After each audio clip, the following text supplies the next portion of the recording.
নমস্কাৰ প্ৰিয় দৰ্শক মণ্ডলী সকলোলৈকে সুপ্ৰভাত জনাই পৱনপুত্ৰ হনুমানৰ আশীৰ্বাদত আজি আপোনালোকলৈ লৈ আহিছোঁ সপোনৰ ফলাফল।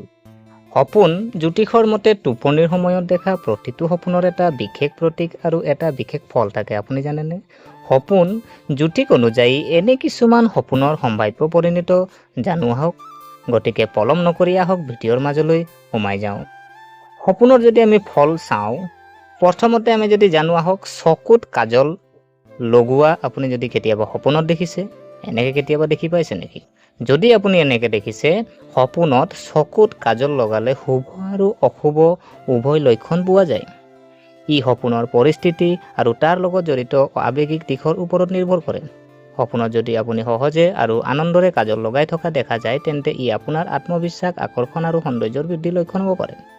শাৰীৰিক বিষ বা উদ্বেগ কাজল প্ৰয়োগ কৰাৰ সময়ত বিষ, জ্বলা-পোৰা যিকোনো ধৰণৰ অস্তিত্ব অনুভৱ কৰিলে স্বাস্থ্যজনিত সমস্যা বা মানসিক চাপৰ ইংগিত দিব পাৰে।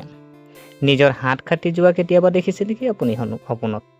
যদি এনেকৈ দেখিছে, ঘনিষ্ঠ পৰিয়ালৰ কোনো সদস্যৰ মৃত্যু হ'ব পাৰে। প্ৰিয় দৰ্শক, আপুনি কেতিয়াবা শুকান বাৰী দেখি পাইছে নেকি? খেতি মাটি দেখি পাইছে নেকি? যদি এনেকৈ দেখিছে, ইয়াৰ পৰা বুজায় যে আপুনি জীৱনত অসুবিধাৰ সন্মুখীন হ'ব পাৰে। প্ৰিয় দৰ্শক, আপুনি কেতিয়াবা এটা শকত মহ দেখিলে নেকি? তেতিয়া জানিব শস্যৰ দাম কম হোৱাৰ সম্ভাৱনা আছে। আৰু যদি আপুনি সপোনত পাতল মহ যদি দেখিছে, তেতিয়া শস্যৰ দাম বৃদ্ধি হোৱাৰ সম্ভাৱনা আছে।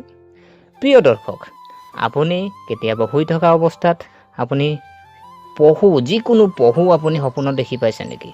যদি এনেকৈ দেখিছে, সপোনত পশু দেখাটোৱে সাধাৰণতে আপোনাৰ জীৱনত লুকাই থকা বিপদ, শত্ৰু বা প্ৰত্যাহ্বানৰ ইংগিত দিব পাৰে। ই সপোনটোৱে ইংগিত দিয়ে যে আপুনি সজাগ হ'ব লাগিব আৰু আপোনাৰ চৌপাশৰ পৰিস্থিতি বুজিব লাগিব। প্ৰিয় দৰ্শক, আপুনি কেতিয়াবা ৰাজনীতিবিদৰ মৃত্যু দেখিছে নেকি? যদি এনেকৈ দেখিছে, দেশত সমস্যা হোৱাৰ সম্ভাৱনা আছে। সপোনত এজন ৰাজনীতিবিদৰ মৃত্যু হোৱাটো প্ৰায়ে সমাজ বা দেশৰ লগত জড়িত ডাঙৰ ডাঙৰ পৰিঘটনা, সমস্যা বা পৰিৱৰ্তন চিন বুলি গণ্য কৰা হয়। এই ধৰণৰ সপোনৰ প্ৰতীকী অৰ্থ অধিক গভীৰভাৱে বুজিব পাৰি। প্ৰিয় দৰ্শক, আপুনি কেতিয়াবা পাহাৰ লৰচৰ কৰা দেখিছে নেকি? যদি এনেকৈ দেখিছে, সপোনত পাহাৰবোৰ গতি কৰা দেখিলে গভীৰ প্ৰতীকী অৰ্থ বহন কৰে আৰু সাধাৰণতে ইয়াক জীৱনৰ ডাঙৰ সমস্যা, অস্থিৰতা বা প্ৰত্যাহ্বানৰ চিন বুলি গণ্য কৰা হয়। যদি ই কোনো ৰোগৰ প্ৰাদুৰ্ভাৱৰ সৈতে জড়িত হয়, তেন্তে ই মানসিক আৰু শাৰীৰিক স্বাস্থ্যৰ বা সমাজৰ সংকটৰ সতৰ্কবাণী হ'ব পাৰে। প্ৰিয় দৰ্শক, আপুনি কেতিয়াবা লুচি খোৱা দেখিছে নেকি? যদি আপুনি এনেকৈ সপোন দেখিছে, সপোনত আপুনি লুচি খাই আছে, সুখৰ খবৰ পোৱা যায়। সপোনত লুচি খোৱাটো সাধাৰণতে সুখ, সন্তুষ্টি আৰু সুখৰ প্ৰতীক বুলি গণ্য কৰা হয়। ই হয়তো ভাল খবৰ, জীৱনৰ ইতিবাচক পৰিৱৰ্তন বা সন্তুষ্টিৰ ইংগিত দিব পাৰে। প্ৰিয় দৰ্শক, আপুনি কেতিয়াবা তাম দেখিছে নেকি? যদি আপুনি তাম দেখিছে, এটা গোপন কথা বিচাৰি ওলোৱা। সপোনত তাম দেখাটো সাধাৰণতে কোনো গোপন বা লুকাই থকা সত্যৰ প্ৰতীক। ইয়াৰ দ্বাৰা হয়তো ইংগিত পোৱা যাব যে আপুনি আপোনাৰ জীৱনৰ কিবা এটা শিকিবলৈ বা বুজিবলৈ ওলাইছে, যিটো ইয়ালৈকে আপোনাৰ পৰা লুকাই আছিল। প্ৰিয় দৰ্শক, আপুনি কেতিয়াবা বিচনাত শুই থকা দেখিছে নেকি? যদি এনেকৈ সপোন আপুনি দেখিছে, তেতিয়া আপুনি জানিব যে মহিমা লাভৰ আপোনাৰ যুগ আহি আছে। সপোনত বিচনাত শুই থকাটো সাধাৰণতে আৰাম, প্ৰতিপত্তি আৰু জীৱনৰ সফলতাৰ প্ৰতীক বুলি গণ্য কৰা হয়। এই সপোনটোৱে ইংগিত দিয়ে যে আপুনি সন্মান, গৌৰৱ আৰু সুখ লাভ কৰিবলৈ ওলাইছে। প্ৰিয় দৰ্শক, আপুনি কেতিয়াবা এখন ৰসাল সেউজীয়া অৰণ্য দেখিছে নেকি? আপুনি সুখী অনুভৱ কৰিব। এইটো এটা সুন্দৰ ধাৰণা। এখন ৰসাল সেউজীয়া অৰণ্যত খোজ কাঢ়িলে মনলৈ শান্তি আৰু সুখ কঢ়িয়াই আনে আৰু সপোন দেখাই জীৱনটোক নতুন উদ্দেশ্য আৰু প্ৰেৰণাৰ ভৰাই তোলে।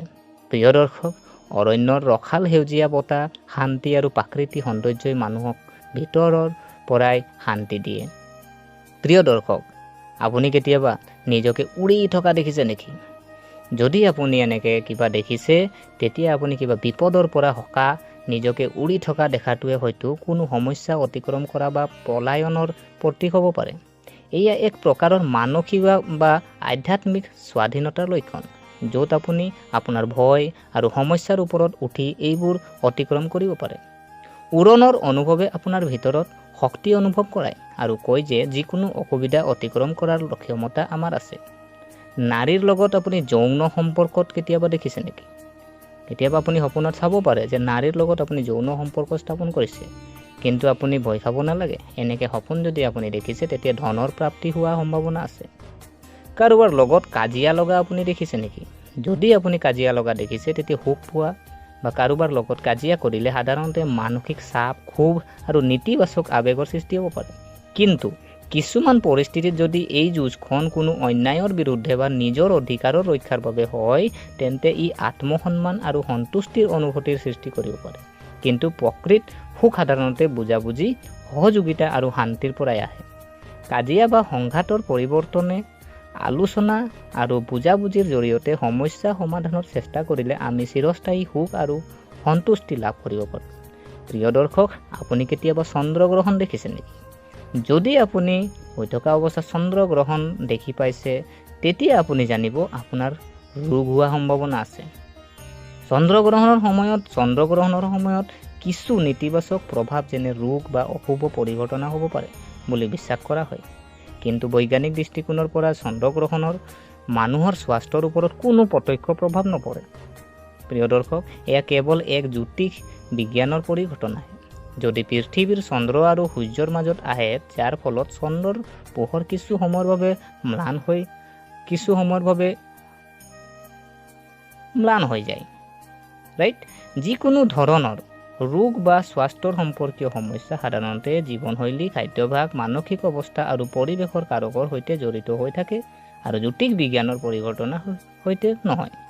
আশা কৰোঁ আপোনালোকে ভিডিঅ'টো চাই ভাল পালে। যদি এই ভিডিঅ'ই আপোনাক কিঞ্চিত মনো লাভান্বিত কৰিছে, তেনেহ'লে চেনেলটো ছাবস্ক্ৰাইব কৰাৰ লগতে লাইক কমেণ্ট কৰি উৎসাহিত কৰিব বুলি আশা ৰাখিলোঁ আৰু পুনৰ লগ পোৱাৰ প্ৰতিশ্ৰুতিৰে আজিলৈ বিদায় মাগিলোঁ।